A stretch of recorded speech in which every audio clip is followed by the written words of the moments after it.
Kafolat sug'urta kompaniyasi aksiyadorlik jamiyati tashabbusi bilan transport vositalari egalarining fuqarolik javobgarligini majburiy sug'urta qilish, aholi uchun foydaliligi va yo'l transport hodisalarida yetkazilgan zararni qoplash uchun sug'urta summasi yetarlimi mavzusida seminar tashkil etildi. O'zbekiston Respublikasi Prezidentining 2024-yil 1-martdagi sug'urta xizmatlari bozorini yanada rivojlantirishning kompleks chora-tadbirlari to'g'risidagi qaror ijrosi doirasida tashkil etilgan mazkur seminarda sug'urta qoplami miqdorlarining jamiyat ehtiyojlariga mosligi, sug'urta madaniyatini rivojlantirish va kompensatsiya jarayonida shaffoflik masalalari muhokama qilindi. Aytish kerak, hozirda O'zbekistondagi amaldagi sug'urta qoplama ko'rsatkichlari Markaziy Osiyo va MDH davlatlariga nisbatan ancha past. Masalan, Qozog'istonda 21,1 ming dollar, Belarusda 22 ming dollar, Yevropa Ittifoqida 7,7 million yevro, AQShda esa 350 ming dollarni tashkil etadi. Shu bois seminarda milliy sug'urta tizimini xalqaro tajriba asosida takomillashtirish bo'yicha muhim qadamlar muhokama qilindi.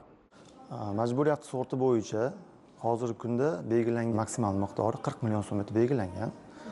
Buning demak 14 million so'm, ya'ni 35% transport vositalariga, ya'ni mol-mulkka ketgan zarar uchun, qolgan 65% jabrlanuvchilarning hayoti va sog'lig'i bilan bog'liq bo'lgan zararlarni qoplab berishga mo'ljallangan.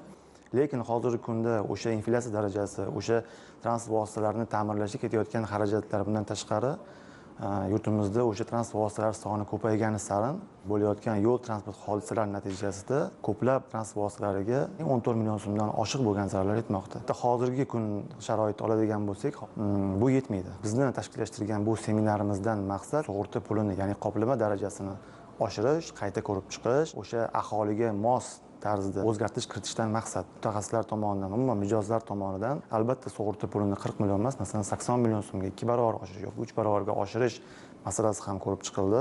Uchrashuvda bildirilgan takliflar aholi manfaatlarini himoya qilish, sug'urta tizimini zamon talablariga mos ravishda takomillashtirish va kafolat sug'urta kompaniyasi tomonidan mijozlar uchun yanada samarali va sifatli xizmatlarni yo'lga qo'yishga xizmat qilishi alohida ta'kidlandi.